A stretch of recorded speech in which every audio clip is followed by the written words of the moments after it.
Hello दोस्तों, good morning. स्वागत है एक बार फिर से आप सभी का एमजेटी एजुकेशन में। दोस्तों आज है 9 जुलाई। आज की वीडियो में हम लोग बात करेंगे 9 जुलाई 2023 के मोस्ट इंपॉर्टेंट करंट अफेयर के क्वेश्चंस के बारे में। वीडियो पूरा डिटेल में बताई गई है, तो आप एंड तक देखिएगा। डिटेल इन्फॉर्मेशन के साथ आज की करंट अफेयर होगी। तो कल का क्विकली रिविजन करेंगे। पहले पी वासुदेवन जो है ये रिजर्व बैंक के नए एग्जीक्यूटिव डायरेक्टर नियुक्त किए गए हैं। ईपीआर क्रेडिट प्राप्त करने वाला भारत का पहला शहरी निकाय बन गया है इंदौर नगर निगम।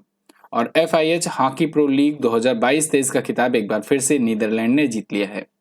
भारत और अमेरिका के बीच में 11 दिवसीय सैन्याभ्यास साल्वेक्स आयोजित किया गया। भारत ने स्टार T20 की मसाल ब्राजील को सौंप दी है, क्योंकि अगली बार G20 की मेजबानी ब्राजील करने वाला है। राष्ट्रीय हरित न्यायाधिकरण यानी NGT के नए अध्यक्ष बनाए गए CO कुमार सिंह। और अभी हाल ही में पेरू में ज्वालामुखी विस्फोट हुआ है, जिसकी वजह से वहां पर 60 दिनों का इमरजेंसी घोषित कर दिया गया है। भारतीय फर्म एलेना जियो सिस्टम ने भारत का पहला नाविक पेश किया है। और अभी ओडिशा राज्य के मुख्यमंत्री नवीन पटनायक जी ने अमा पोखरी परियोजना का शुभारंभ किया है। बांग्लादेश के क्रिकेटर तमीम इकबाल ने दोस्तों संन्यास की घोषणा तो कर दी थी कल, लेकिन यहाँ पर वहां की जो प्राइम मिनिस्टर हैं शेख हसीना, उनकी इन्वॉल्वमेंट हुई और उसके बाद तमीम इकबाल जो है वो फिर से मीडिया के सामने आए और उसके बाद उन्होंने अपना रिटायरमेंट वापस ले लिया। तो यहाँ पर ये संन्यास की घोषणा तो हो चुकी थी, लेकिन एक बार से दोबारा से खेलेंगे, यानी अब संन्यास वापस ले लिए हैं। ये क्वेश्चन आप हटा दीजिएगा। इनके संन्यास के बाद बहुत बड़ा बवाल हुआ, क्योंकि ये कप्तानी कर रहे थे और अभी 100 दिन ही बचे हुए हैं वर्ल्ड कप के और इन्होंने संन्यास ले लिया था। तो 24 घंटे के अंदर फिलहाल इन्होंने संन्यास वापस ले लिया है। अपना संन्यास की घोषणा जो की थी इन्होंने, वापसी दोबारा से करेंगे। ये तमीम इकबाल बांग्लादेश क्रिकेट के ये टीम के कप्तान हैं। चलिए अब बात करेंगे आज की करंट अफेयर की, लेकिन उससे पहले मैं आपको बता दूं जनवरी से जून 2023 की ई बुक आ चुकी है। जिनको जिनको लेना है वो व्हाट्सएप करें, डिस्क्रिप्शन में लिंक है, या फिर आप MZT ऐप पर जाएं, वहां पर आप इसे जाकर परचेज कर सकते हैं। हिंदी वाले स्टूडेंट हिंदी में ले सकते हैं, इंग्लिश वाले स्टूडेंट इंग्लिश में ले सकते हैं। चैप्टर वाइज डिटेल एक्सप्लेनेशन के साथ ये ई बुक है। चलिए शुरू करते हैं। पहला क्वेश्चन है, अंतरराष्ट्रीय खगोलीय संघ ने किस वैज्ञानिक के नाम पर एक छोटे ग्रह का नाम रखकर उन्हें सम्मानित किया? तो अभी हाल ही में अंतरराष्ट्रीय खगोलीय संघ ने दोस्तों अश्वनी शेखर जी के नाम पर, जो कि एक साइंटिस्ट है, इंडियन साइंटिस्ट, इनके नाम पर एक छोटे ग्रह या कहें क्षुद्र ग्रह का नाम रखकर, एक एस्ट्रॉइड का नाम रखकर इन्हें सम्मानित किया है। यहाँ पर देखो, IAU honour India's first professional meteor scientist Ashwani Shekhar ने माइनर प्लैनेट आफ्टर हिम। तो देखो इनके नाम पर किया गया है। अब एरिजोना में क्षुद्र ग्रह धूमकेतु उल्का सम्मेलन में ये इनको सम्मान दिया गया है। इससे पहले केवल 5 भारतीय ऐसे रहे हैं जिनके नाम पर क्षुद्र ग्रह या कोई एक छोटा ग्रह जो है उसको नाम दिया गया है। जैसे जैसे CV रमन, जो कि फिजिक्स में भारत के लिए पहला नोबेल जीते थे। सुब्रमण्यम चंद्रशेखर जी, जो कि एक खगोल वैज्ञानिक थे। श्रीनिवास रामानुजन जी, बहुत ही फेमस मैथमेटिशियन। विक्रम साराभाई आप जानते हो, मनाली कलाट, वेणु बापू, ये सभी को सम्मान दिया जा चुका है इससे पहले भी। आगे, किस राज्य सरकार ने विदेशी कैदियों को 15 मिनट तक वीडियो कॉल करने की अनुमति दी है? तो दोस्तों अभी महाराष्ट्र सरकार ने एक नई योजना लाई है, जिसके तहत जो महाराष्ट्र की जेलों में बंद हैं विदेशी कैदी, मतलब ऐसे कैदी जो दूसरे देशों के हैं और यहाँ पर इंडिया की जेलों में बंद हैं, ऐसे कैदियों को 2 हफ्ते में एक बार 15 मिनट के लिए वीडियो कॉल करने की अनुमति दी जाएगी, कि अपने यार दोस्त फैमिली के पास वीडियो कॉलिंग कर सकते हो। तो यहाँ पर देखो ये सुविधा दी गई है। Now foreigners in Maharashtra jail can make a video call to their families. तो ये लेकिन 2 हफ्ते में एक ही बार होगा, रोज रोज नहीं। ठीक है, तो 15 मिनट तक वो भी मैक्सिमम बात कर सकते हैं। पाकिस्तान, बांग्लादेश या आतंकवादी संगठनों के कैदियों को ये उपलब्ध नहीं है। ठीक है, मतलब अगर कोई बांग्लादेश का कैदी है या पाकिस्तान का कैदी है वो नहीं कर सकता है, बाकी किसी और देश का है तो वो कर सकता है। क्लियर? अच्छा, महाराष्ट्र सरकार के द्वारा ही एक और योजना लाई गई थी, अगर आपको याद आ रही हो, जिसमें बताया गया था कि महाराष्ट्र में यरवड़ा जेल जो है ना पुणे में, उसके जो कैदी हैं उनको 50, उनकी फैमिली वालों को 50,000 रुपए तक का लोन दिया जाएगा। 50,000 रुपए तक का लोन दिया जाएगा, जिससे उनके फैमिली वाले उनका केस लड़ सकें। तो ये लोन प्रोवाइड करने वाला भी पहली गवर्नमेंट या कहें कि पहले जेल बनी थी यरवड़ा जेल। और इस प्रकार के ऋण को या इस प्रकार के लोन को खावती लोन कहा गया। क्या कहा गया? खावती लोन कहा गया, या कहीं खावती ऋण कहा गया। और ये जो योजना थी महाराष्ट्र सरकार की, इसको नाम दिया गया था जीवला योजना। जीवला योजना नोट डाउन कर लो, ये मत कहना कि सर ये बताया नहीं गया था या ये क्वेश्चन कहाँ से आ गया। ठीक है, सारा कुछ बताया जाता है, आप लोग नोट डाउन नहीं करते हो, अपनी नोट्स खुद भी बनाने की कोशिश किया करो। जीवला योजना, जिसके तहत खावती लोन दिया जाएगा, खावती ऋण दिया जाएगा, 50,000 का दिया जाएगा। सबसे पहले शुरुआत कहाँ पर हुई? यरवड़ा जेल में, यरवड़ा जेल में हुई थी। क्लियर? आगे देखते हैं। किस राज्य सरकार ने मो जंगल जामी योजना शुरू करने की घोषणा की है? तो दोस्तों अभी ओडिशा गवर्नमेंट ने मो जंगल जामी योजना शुरू करने की घोषणा की है। देखो यहाँ पर कल भी मैंने आपको बताया था कि जहां पर मो मिल जाए, अमा मिल जाए, तो समझिएगा कि वो ओडिशा की योजना है। तो यहाँ पर मो मिल गया ना, तो मो जंगल जामी योजना जो है उड़ीसा सरकार की योजना है और अभी हाल ही में ये शुरू किया गया है, जिससे कि जो कुछ नियम कानून जो है वन से रिलेटेड उनको बनाया जा सके। वन अधिकार अधिनियमन जो है इनसे संबंधित अधिकारों की मान्यता को संतृप्त करने और निर्धारित समय सीमा के भीतर आधिकारिक मान्यता गतिविधियों में तेजी लाने के लिए ये योजना शुरू की जाएगी ओडिशा गवर्नमेंट के द्वारा। तो ये खास करके एसटी और एससी डिपार्टमेंट के द्वारा बनाई गई योजना है, जो तहसील और जिला स्तर पर फॉरेस्ट राइट को लेकर के गठन करने का निर्णय लिया गया है। अब उड़ीसा आया है, तो उड़ीसा से रिलेटेड जो कुछ क्वेश्चंस आए हैं पिछले दिनों में करंट अफेयर के, उनका हम लोग रिवीजन कर लेते हैं। तो अभी कल वाली योजना जो आपको बताई गई थी, अमा पोखरी परियोजना, ये शुरू किया गया है उड़ीसा गवर्नमेंट के द्वारा। उड़ीसा सरकार ने ही वन कर्मियों को आग्नेयास्त्रों को उपयोग के लिए छूट दे दी है। उड़ीसा में ही अभी हाल ही में भारतीय भूवैज्ञानिक सर्वेक्षण ने भारत का सबसे बड़ा नेचुरल आर्क खोजा था। इसके अलावा अभी जगन्नाथपुरी रथ यात्रा निकली थी। जगन्नाथपुरी मंदिर यहीं पर है और जगन्नाथपुरी रथ यात्रा बहुत ही फेमस है, वर्ल्ड फेमस होता है। इसके अलावा अभी यहीं पर राजा परवा मनाया गया, राजा परवा या राजा महोत्सव यहीं पर मनाया जाता है। ठीक है, और अभी हॉकी विश्व कप हुआ ही था, आपको पता है जनवरी में हुआ था हॉकी विश्व कप, इसको भी ध्यान रखेंगे आप। तो ये सारे क्वेश्चन जो हैं ओडिशा से हैं। ओडिशा सरकार ही जो है ये भारत की सभी प्रकार की जो हॉकी टीमें हैं, जूनियर हो चाहे सीनियर हो, सबको स्पॉन्सर कर रही है अगले 10 सालों तक के लिए। अगला, हाल ही में महाराष्ट्र किसानों ने किस वायरस को अपने टमाटर नुकसान के लिए जिम्मेदार ठहराया? तो महाराष्ट्र सरकार ने दोस्तों, और साथ ही साथ कर्नाटक और कुछ दक्षिण भारतीय राज्यों ने वायरस बताया है अपने अपने तरीके से कि कौन कौन सा वायरस है जिसकी वजह से वहां पर टमाटर में नुकसान हुआ, टमाटर के उत्पादन में नुकसान हुआ। और यही वजह है कि टमाटर के प्राइसेस लगातार बढ़ते जा रहे हैं, क्योंकि दक्षिण भारत में जो प्रोडक्शन हो रहा था टमाटर का, वहां पर रोग फैल गया है या कहें वायरस फैल गया है, और इस वजह से वो टमाटर की फसलें खराब हो जा रही हैं और वो सप्लाई हो नहीं पा रही है। इसलिए डिमांड बढ़ने की वजह से दाम इसके बढ़ गए हैं। तो यहाँ पर महाराष्ट्र किसानों ने बताया है कि ककड़ी मोजक वायरस जो है ये उनके यहाँ फैल गया है, जिस वजह से टमाटर की फसलों में नुकसान हुआ है।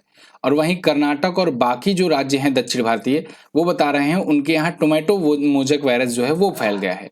यहाँ पर देखिएगा आप, आर्टिकल भी है CMB एंड TOMB, यानी कि टोमेटो मोजक वायरस और ककड़ी मोजक वायरस, ये दोनों की वजह से the two mosaic viruses that hit tomato crop in Maharashtra and Karnataka, इन दोनों की वजह से वहां पर टोमेटो की क्रॉप जो है वो बर्बाद हो गई है। ठीक है, तो महाराष्ट्र किसानों ने बताया है ककड़ी मोजक वायरस, ठीक है, कर्नाटक ने बताया है टोमेटो मोजक वायरस। दोनों ही मोजक वायरस हैं और दोनों ही वायरस की वजह यानी विषाणुओं से प्रभावित होने वाले रोग हैं, जो कि किसमें अभी लगे हैं? फसलों में। अब आइए देखते हैं कौन कौन से जो रोग हैं किन किन प्रकार के फसलों को खराब कर सकते हैं। जैसे तंबाकू मोजक वायरस अगर बात करें तो ये तंबाकू मोजक या कहें टोमेटो मोजक वायरस, ये जो है ये टमाटर, तंबाकू, मिर्च और कुछ सजावटी पौधों सहित विभिन्न प्रकार के पौधों को प्रभावित करते हैं। तो इन्हें टोमेटो मोजक वायरस कहो या तंबाकू मोजक वायरस कहो, क्योंकि दोनों को ये प्रभावित करते हैं। इसके अलावा ककड़ी मोजक वायरस जो होते हैं, जो महाराष्ट्र में फैला है, इसमें ककड़ी, तरबूज, बैंगन, टमाटर, गाजर, सलाद, अजवाइन, कुकुरबिट यानी कद्दू, तोरी, लौकी, ऐसे कुछ सजावटी पौधों और बाकी जो पौधे हैं उनको ये इफेक्ट करते हैं। ठीक है, और इसकी वजह से देखो टमाटर के दाम बढ़ते चले जा रहे हैं। अगला क्वेश्चन, हाल ही में एसिक्स का ब्रांड एम्बेसडर किसे बनाया गया? तो एसिक्स एक कंपनी है दोस्तों, और इसका ब्रांड एम्बेसडर बनाया गया है श्रद्धा कपूर को। श्रद्धा कपूर एक्ट्रेस हैं और इनको बनाया गया है। देखो एसिक्स जो है कंपनी ना, ये स्पोर्ट्स वियर गारमेंट बनाती है, फुटवियर्स वगैरह बनाती है, ये अपना प्रोडक्ट स्पोर्ट्स से रिलेटेड बनाती है ज़्यादातर। तो अब जो ये होंगे श्रद्धा कपूर, ये एसिक्स की करेंगी ब्रांड एम्बेसडर, मतलब इसका करेंगी प्रचार, ठीक है, प्रमोशन करेंगी। तो एसिक्स के बारे में अगर बात करें तो भारत में इसके 88 स्टोर अभी ऑपरेट कर रहे हैं और ये स्पोर्ट वियर और जूते वगैरह बनाता है। अब पिछले दिनों में जो कुछ ब्रांड एम्बेसडर आए थे उनका हम लोग रिवीजन कर लेते हैं। जैसे रिलायंस तीरा जो है, रिलायंस का ही एक प्रोडक्ट है और ब्रांड है, और उसका ब्रांड एम्बेसडर सुहाना खान, शाहरुख खान की बेटी हैं, कियारा आडवाणी, करीना कपूर खान, इन सबको बनाया गया, तीनों को। और एप्सन इंडिया के इको टैंक प्रिंटर के लिए रश्मिका मंदाना को ब्रांड एम्बेसडर बनाया गया है। रेंगलर के लिए स्मृति मंदाना, ऋतिक रोशन जेब्रोनिक्स टीवी के और सौरभ गांगुली को त्रिपुरा टूरिज्म के लिए बनाया गया है ब्रांड एम्बेसडर। ये वाला ज्यादा इंपॉर्टेंट है। विराट कोहली को ड्यूरोफ्लेक्स का और आलिया भट्ट को गुच्ची का और आयुष्मान खुराना को वेकफिट का बनाया गया है ब्रांड एम्बेसडर। अगला चर्चे में रही पुस्तक Maya Modi Azad, Dalit politics in the time of Hindutva, इसके लेखक कौन है? इस पुस्तक को लिखा है दोस्तों सुधा पई और सज्जन कुमार ने। BNC आपका बोथ ऑप्शन करेक्ट हो जाएगा। इन दोनों ने ये पुस्तक लिखी हुई है, माया मोदी और Azad, Dalit politics in the times of Hindutva. ठीक है, तो ये पुस्तक है, इसको ध्यान रखिएगा। यह पुस्तक की तस्वीर भी आपके सामने। पिछले दिनों में अब जो पुस्तकें आई थी चर्चे में उनको भी देख लेते हैं। जैसे the yoga Sutra for children, ये रूपा पाई की पुस्तक आई थी, इंपॉर्टेंट है। India's finance minister Ashok Kumar Bhattacharya की पुस्तक आई थी। ए लाइफ वेल स्पेंट, ये सतीश चंद्रा की पुस्तक आई थी। इसके अलावा master residential real estate Ashwinder Singh ने लिखा है। नालंदा अभय के द्वारा आई है। शांतनु गुप्ता की पुस्तक आई थी अजय टू योगी आदित्यनाथ। और the power of the one thought BK Shivani की पुस्तक है, ये इंपॉर्टेंट है, पूछा जाएगा आपसे।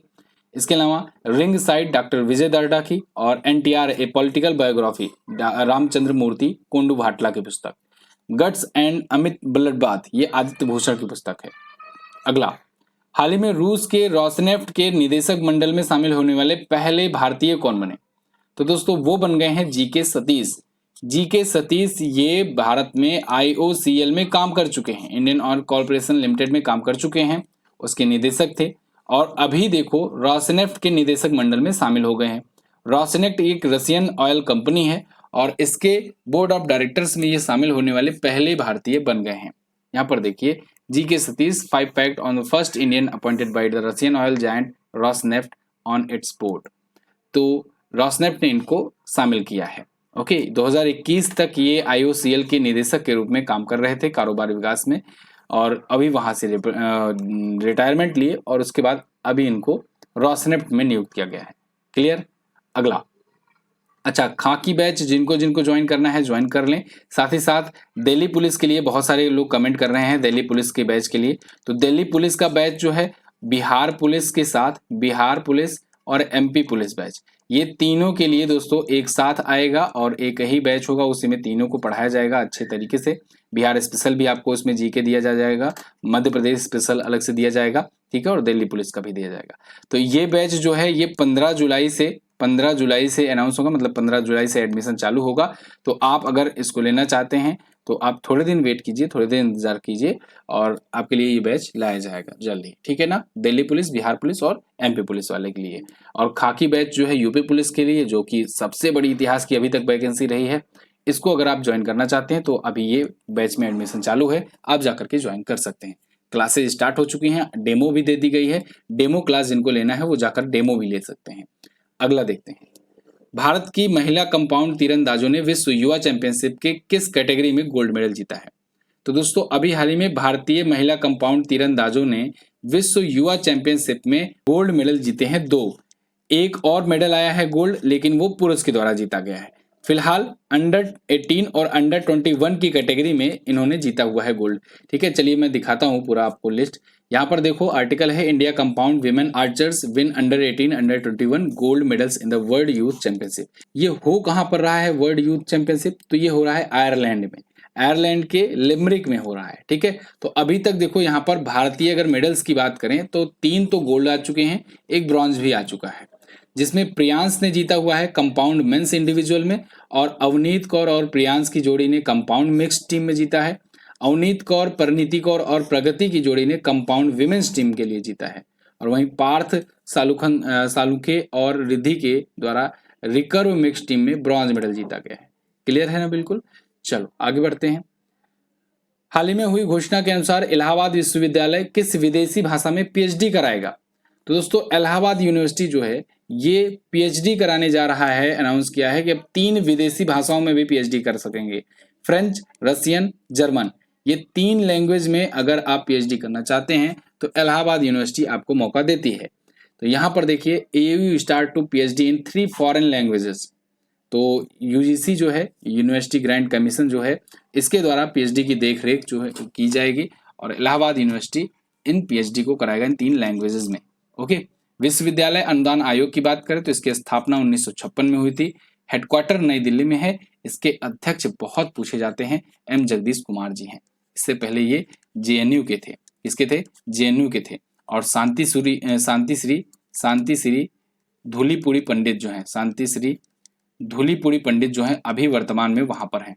पुरी पंडित जो हैं ये जेएनयू की अभी वर्तमान में है अध्यक्ष, ठीक है ना, या कहें कि समझ लो वाइस चांसलर, जो भी कहते हैं। अगला, हाल ही में किस कंपनी के अध्यक्ष अनंत माहेश्वरी ने इस्तीफा दे दिया? तो दोस्तों अनंत माहेश्वरी ये माइक्रोसॉफ्ट इंडिया के ये अध्यक्ष थे। इन्होंने इस्तीफा दे दिया है। अनंत माहेश्वरी, अभी आपको पता होगा, मैंने बताया था अभी कि इनको इस बार के लिए 2023-24 के लिए इनको नेस्कॉम का अध्यक्ष बनाया गया है। अभी 27 अप्रैल की बात है, मैंने आपको बताया था कि इनको नेस्कॉम के लिए अध्यक्ष बनाया गया है 1 साल के लिए, ठीक है। कोई भी बड़े बड़े कंपनियों के जो अध्यक्ष होते हैं उनको 1-1 साल के लिए बनाया जाता है, ठीक है, बारी बारी करके। तो इस बार अनंत माहेश्वरी नेस्कॉम के अध्यक्ष हैं, लेकिन ये तो इस्तीफा दे दिए, अपना पद छोड़ दिए, तो क्या ये नेस्कॉम के अध्यक्ष बने रहेंगे? बिल्कुल बने रहेंगे, उससे कोई मतलब नहीं, क्योंकि आज ये कंपनी छोड़े हैं, कल को दूसरी कंपनी ज्वाइन कर सकते हैं, या फिर हो सकता है पहले से ही डील हो गई हो, ठीक है। तो फिलहाल ये माइक्रोसॉफ्ट इंडिया के अध्यक्ष थे, इन्होंने छोड़ दिया है। माइक्रोसॉफ्ट के बारे में अगर बात करें तो 1975 में बिल्लू भाई बिल गेट्स ने इसकी स्थापना करी हुई थी और हेडक्वार्टर इसका अमेरिका में है, यूएसए में है। और इसके सीईओ कौन है? सीईओ है सत्या नडेला। कौन है? सत्या नडेला है इसके सीईओ। क्लियर? अब ये टॉप 10 करंट अफेयर के क्वेश्चंस थे मेरी तरफ से। आपको कैसी लगी वीडियो कमेंट करके जरूर बताइएगा। ई बुक लेना चाहते हैं तो MJT ऐप पर जाकर ले सकते हैं और इसकी क्विज PDF भी मिलेगी आपको वहीं पर। चलिए रिवीजन करते हैं। वैसे रिवीजन करने से पहले मैं आपको फिर से बता दूं, याद दिला दूं, 1000 प्लस क्वेश्चन का वन लाइनर जो है वो आपको बिल्कुल मुफ्त में प्रोवाइड कराया गया है टेलीग्राम ग्रुप पर। आप जाइए उनको डाउनलोड कर लीजिए और बाकी का 1000 के बाद से अभी कंटिन्यू कर रहे हैं हम लोग, तो आगे आने वाले दिनों में जब इसके भी हो जाएंगे तो ये भी PDF भेज दी जाएगी। तो लेकिन 1000 प्लस करंट अफेयर का ये वन लाइनर जो है फ्री में है, टेलीग्राम ग्रुप पर जाकर के MJT एजुकेशन सर्च कीजिएगा तो आपको मिल जाएगी PDF, उसे डाउनलोड करके रीडिंग लगा लीजिए। 29 अप्रैल को कौन सा दिवस मनाया गया? विश्व पशु चिकित्सा दिवस और विश्व नृत्य दिवस। नृत्य दिवस वाला ज्यादा इंपॉर्टेंट है। 3 नए वन्यजीव अभ्यारण्य घोषित किए गए राजस्थान में। और अभी एयरलाइंस एमिरेट्स ने दुनिया का पहला रोबोटिक चेक इन असिस्टेंट सारा पेश किया है। और एयरलाइन एमिरेट्स जो है कहाँ का है? दुबई का। Central bank digital currency CBDC स्वीकार करने वाली पहली बीमा कंपनी बन गई है रिलायंस जनरल इंश्योरेंस। निर्मला सीतारमण जी जो कि वित्त मंत्री हैं, इनके द्वारा लिखी गई पुस्तक रिफ्लेक्शन लॉन्च किया गया है। किसके द्वारा लिखी गई पुस्तक लॉन्च किया गया है? नारायण वाघुल के द्वारा, ठीक है ना। तो निर्मला सीतारमण ने विमोचन किया है, लिखा था नारायण वाघुल ने।